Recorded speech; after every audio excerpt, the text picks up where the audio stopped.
Yes welcome back to news analysis. ఇవాళ news analysis లో మనతో మాట్లాడడానికి అలాగే డిస్కషన్ లో పాల్పంచుకోవడానికి డూండి రాకేష్ గారు టీడీపీ నాయకులు, దిలీప్ కుమార్ గారు మాజీ ఎమ్మెల్సీ అండ్ కాంగ్రెస్ నుంచి, ఎండల లక్ష్మీనారాయణ గారు మాజీ ఎమ్మెల్యే బీజేపీ నుంచి, ఉప్పాల లక్ష్మణ్ గారు సీనియర్ జర్నలిస్ట్, వీరంతా కూడా మనతో సిద్ధంగా ఉన్నారు మాట్లాడడానికి.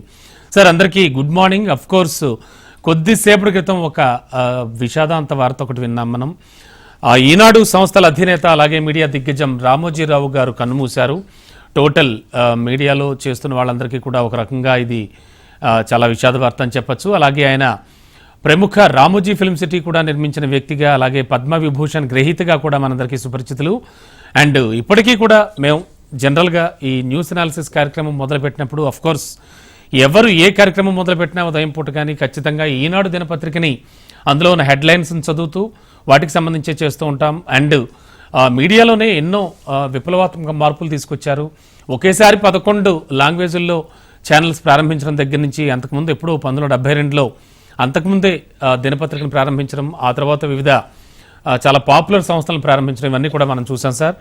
ముందుగా రాకేష్ గారు, రామోజీరావు గారికి సంబంధించి మీకున్నటువంటి ఎక్స్పీరియన్స్, అనుభవం కానీ అలాగే ఎలా స్పందిస్తారు సార్? రామోజీరావు గారు ఈరోజు ఉదయం చనిపోవటం అందరికీ కూడా, రాజకీయాలకు అతీతంగా, వ్యాపారస్తులకు అతీతంగా అందరికీ కూడా బాధాకరమైన విషయం. చాలా మహోన్నతమైన వ్యక్తి, మీడియాలోనే ఒక కొత్త ఒరవడి సృష్టించిన వ్యక్తి రామోజీరావు గారు. మేము చాలా చిన్న వయసులో ఉన్నప్పుడు పాడుతా తీగ లాంటి కార్యక్రమాలకి వారి స్టూడియోలో జరుగుతూ ఉన్నప్పుడు వెళ్ళి చూస్తూ ఉండేవాళ్ళం. ఒక్కరోజు మన పాడుతా తీగ కార్యక్రమానికి వెళ్ళినప్పుడు అక్కడ పక్కన ఒక ఆఫీస్లో రామోజీరావు గారు ఉన్నారని తెలిస్తే వారిని కలవటానికి కొంత టైం వెయిట్ చేసి ఒక నాయకుడితో ఫోన్ చేపించి మరి వెళ్ళి నమస్కారం పెట్టి రావటం జరిగింది. మేము ఇంత చిన్న వయసులో కూడా ఆయన్ని కలవటానికి వెళ్ళినప్పుడు ఎవరు ఏంటి అని తెలియపోయినా కూడా చాలా హుందాగా వ్యవహరించి 1-2 నిమిషాలు సమయం కేటాయించి వచ్చిన వాళ్ళందరితో కూడా మాట్లాడటం జరిగింది. అలాగే ఇంకా కొన్ని విషయాలు కనుక మనం చూసినట్టయితే వారి టీవీ ఛానల్స్లో కూడా అనేక టీవీ ఛానల్స్ ఈరోజు వచ్చాయి, కానీ ఈటీవీలో ఆ రోజు టీవీ ఛానల్స్లో కూడా ఏ అయితే కార్యక్రమాలు ఉన్నాయో కొన్ని సృజనాత్మక కార్యక్రమాలు, ప్రజలకు ఉపయోగపడే ఆహ్లాదకరమైన కార్యక్రమాలు మటుకే ప్రచారం చేసి ఏ కార్యక్రమంలో ఏ కైదు పెడితే బాగుంటుంది అనేది సెలక్షన్ చేసి చేసేవారు. ఆ తర్వాత ఈనాడు దినపత్రిక మీకు తెలుసు ముందు నుంచి ఉన్నది. ఆ దినపత్రికలో కూడా ఎప్పుడూ కూడా అన్ని రకాల వార్తని, ప్రతిపక్షంలో ఉండనివ్వండి, అధికార పక్షంలో ఉండనివ్వండి, అందరినీ కూడా సమన్యాయం చేస్తూ మంచిగా ఏదైతే ఫ్యాక్ట్ ఉన్నదో ఎవరికి అనుకూలంగా కాకుండా ఎవరికి వ్యతిరేకంగా కాకుండా కొంత ఒక పేరా మటుకు మాత్రమే ఏది ఎక్స్పోజ్ చేయాలో దాని వరకే దాన్ని కరెక్ట్గా చెప్పగలిగిన వ్యక్తి రామోజీరావు గారు. ఈరోజు ఆంధ్రప్రదేశ్లోనే కాదు వివిధ రాష్ట్రాల్లో, దేశంలోనే ఒక పెద్ద తలకాయగా గుర్తింపు పొందిన రామోజీరావు గారు ఎవరైనా సరే గౌరవించదగ్గ వ్యక్తి. మరి ఈరోజు ఆయన ఆరోగ్య కారణాల వల్ల చనిపోవటం అందరికీ కూడా బాధాకరం. అయినా సరే ఈ గత ప్రభుత్వం ఏదైతే ఉందో రామోజీరావు గారిని 80 ఏళ్ల వయసులో కూడా ఎన్నో రకాలుగా ఇబ్బంది పెట్టాలని చూశారు. అది ఒక కరెక్ట్ అయిన పద్ధతి కాదని ఆ రోజు కూడా అంత మీడియా ఏకనే కాదు ప్రజా సంఘాలు కూడా ఏకమైనవి ఆ రోజు ఈ రోజు కూడా అది ఒకసారి గుర్తొస్తే చాలా బాధ అనిపించింది. ఎందుకంటే సోషల్ మీడియాలో ఆయన లేవలేక పడుకొని ఉంటే ఒక ఫోటోని ఆ రోజు ప్రభుత్వంలో ఉన్నవారు ట్రాల్ చేశారు. ఆ వయసులో ఉన్న అతను పడుకొని ఉంటే లోపలికి వెళ్ళి తీసుకొచ్చిన ఫోటోను కూడా ట్రాల్ చేసి దాన్ని కూడా రాజకీయానికి వాడుకున్న వ్యక్తులు ఉన్నారని ఈ రోజు అనుకుంటే బాధ అనిపించిన విషయం. రాకేష్ గారు ఓకే.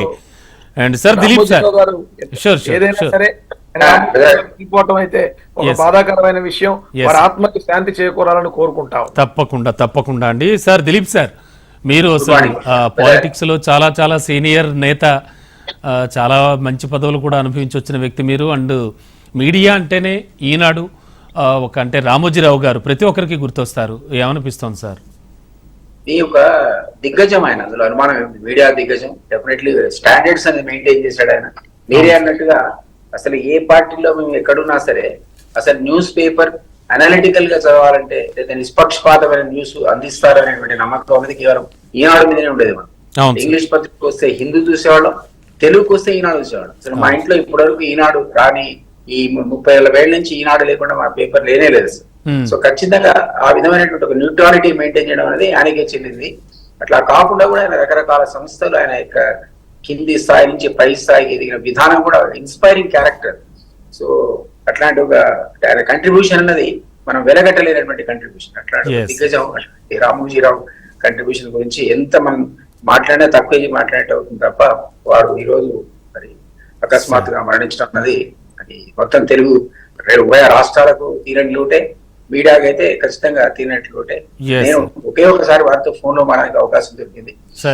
కాంగ్రెస్ పార్టీ అధ్యక్షుడు భీమ్ సింగ్ గారు మాట్లాడతారంటే ఆయన నాతో లైన్ లో వచ్చి చాలాసేపు మాట్లాడాను ఎమ్మెల్సీగా ఉంటప్పుడు. ఒకసారి వచ్చి కట్టు బాబు అనేది అవకాశం రాలేకపోయింది. బట్ వెరీ వెరీ సాఫ్ట్ గా చాలా చక్కగా ఆ రోజు కూడా సంభాషించే అవకాశం వచ్చింది. ఆయన సరే ఆయన ఏ విధమైనటువంటి శిఖరాలు అధిరోహించారో మీరే అన్నట్టు పద్మవిభూషణ్ కూడా భారత ప్రభుత్వాన్ని గౌరవించిన విషయం మనం చూసాం. అది కూడా తక్కువే అంటానే అయితే అట్లాంటి ఒక ఎక్సలెంట్ క్యారెక్టర్ అది. ఈ రోజు వారు మరణించడం అన్నది మనందరినీ దిగ్భ్రాంతికి గురి చేసింది. వాళ్ళ కుటుంబ సభ్యులకు నేను ప్రగాఢ సానుభూతి తెలియజేస్తాను.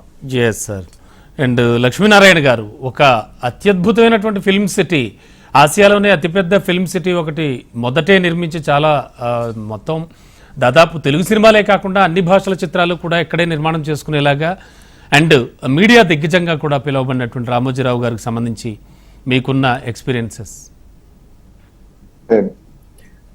వారు సమాజం కోసం ఏదైతే మద్యపాన నిషేధం మీద చేసినటువంటి అంటే మీడియా ద్వారా చేసినటువంటి పోరాటం మర్చిపోలేనటువంటిది. మరొకటి ఏంటంటే వారు ఏవైతే ప్రమాణాలు మెయింటైన్ చేశారో ఆ ఈనాడు స్కూల్ ఆఫ్ జర్నలిజం నుంచి బయటకు వచ్చిన వాళ్ళు విభిన్న మీడియా విభాగాల్లో ఉన్నా కూడా ఒక వారందరినీ కూడా తీర్చిదిద్దినటువంటి పరిస్థితిని మనం గమనించినాం. ఆ రకమైనటువంటి స్థితిని మేము అంటే వారి అబ్బాయి ఇదైనప్పుడు మృతి చెందినప్పుడు వారిని పరామర్శించడానికి వెళ్ళడం ద్వారా వ్యక్తిగతంగా కలవడం జరిగింది. ఆ రోజు కిషన్ రెడ్డి గారు వారితో పాటు నేను మా పార్టీకి సంబంధించినటువంటి వాళ్ళం వెళ్ళి వారిని కలవడం జరిగింది. వారు పద్మవిభూషణ్ గా వారు ఈ యొక్క మీడియా రంగంలో వారు సృష్టించినటువంటి ఒరవడి, వారు ముందు చూపు, వారి పాలన అంటే దక్షత ఏదైతే ఉన్నదో, ఈ సంస్థల నిర్వహణ దక్షత ఏదైతే ఉన్నదో అదే ఆదర్శం. మరి వారికి నివాళులు అర్పిస్తాను. సార్ లక్ష్మణ్ సార్ మీ అభిప్రాయం కూడా అలాగే. ఈనాడు అంటేనే ఒక విశ్వసనీయత, ఈటీవీ అంటేనే ఒక ప్రామాణికత. ఒక సీనియర్ జర్నలిస్ట్ గా మీ అభిప్రాయం కూడా క్లుప్తంగా. నేను అసలు ఈనాడు సంస్థలో 19 సంవత్సరాల పాటు పనిచేశాను. నా జర్నలిజం జీవితమే ఈనాడుతో ప్రారంభమైంది 1980లో. సార్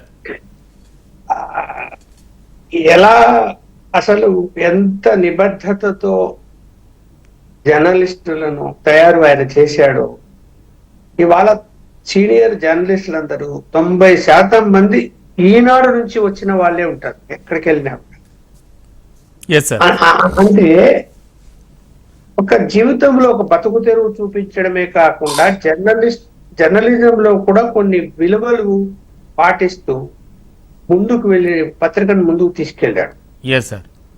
అన్నిటికీ మించింది ఏమిటంటే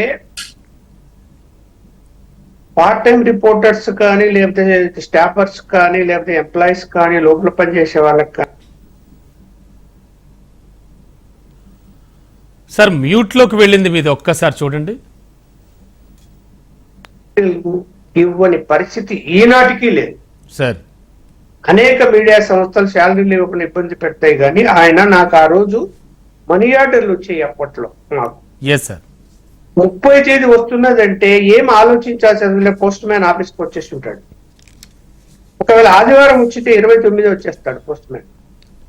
అంటే అలాగే మనం ఏదైనా ఒక ధైర్యంగా ఒక ఇన్వెస్టిగేషన్ చేసి న్యూస్ రాస్తే నేనున్నాను మీ వెనక, అది ఎవరైనా సరే, అది తెలుగుదేశం పార్టీ వాళ్ళైనా సరే, కాంగ్రెస్ పార్టీ వాళ్ళైనా సరే, మీరు న్యూస్ పంపండి అని చెప్పేవాడు. సరే ఆయన పాలసీ కాంగ్రెస్ కు వ్యతిరేకమైన పాలసీ తీసుకుంటున్నామని మమ్మల్ని అందరినీ కూర్చోబెట్టుకొని ఎందుకు తీసుకుంటున్నామో, ఆ రోజు ఎందుకు తెలుగుదేశాన్ని సపోర్ట్ చేయాల్సి వచ్చిందో అనే అంశాలు మాకు నచ్చ చెప్పిన తర్వాతనే ఒక స్టాండ్ తీసుకొని ముందుకు తీసుకెళ్లాడు. కానీ అదే తెలుగుదేశం పార్టీలో ఏదైనా అక్రమాలు జరిగినా, అన్యాయాలు జరిగినా కూడా ఆపమని ఏ రోజు చెప్పలేదు. మేము రాశాము కూడా, మంత్రి పదవులు కూడా కొంతమందికి పోయాయి కూడా. ఈనాడు వార్తల వల్లే మంత్రి పదవులు కూడా పోయిన సందర్భాలు ఉన్నాయి. జర్నలిజంలో నిజంగా ఒక పితామహుడు. అవును సార్. ఏ రోజు కూడా సరే ఎవరు రాజకీయ కోణాల్లో ఎవరెన్ని ఆరోపణలు చేసుకున్నా కూడా ఒకవేళ ఏదైనా తప్పు జరిగితే కూడా ఈనాడులో ది గ్రేట్ రాజశేఖర్ రెడ్డి మీద ఒకసారి ఒక న్యూస్ వచ్చింది, అందులో చిన్న తప్పు వచ్చింది. అదేదో డెస్క్ లో సబ్ ఎడిటర్ బై మిస్టేక్ చేశాడు.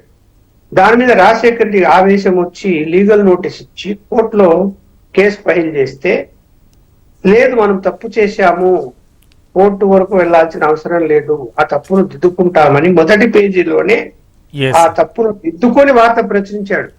Sure sir, sure sir. Yes sir. మరి అట్లా ఇక్కడ ఇవాళ ఆ విలువలనేటివి కాపాడుకుంటూ వచ్చాడు. సరే ఇప్పుడు ఏం జరుగుతుంది, ఇప్పుడు కాలమాన పరిస్థితుల్లో 40 ఏళ్ల తర్వాత 45 సంవత్సరాల తర్వాత ఇప్పుడు ఏం జరుగుతున్నాయి, ఎలా ఉంది అంటే చెప్పలేము. ఆ రోజు అసలు ఈనాడును ముందుకు తీసుకురావటం అన్నది మరి అతి తక్కువ కాలంలోనే పేరు ఎందుకు తీసుకొచ్చారంటే, చిన్న పోస్ట్ కార్డులో ఏదైనా అన్యాయం జరిగింది అని ఈనాడు ఆఫీస్కి వస్తే దాని మీద ఇన్వెస్టిగేషన్ చేసి వార్త రాపిచ్చేటువంటి విధానం ఆ రోజు ఉండేది. అవును సార్, అవును సార్.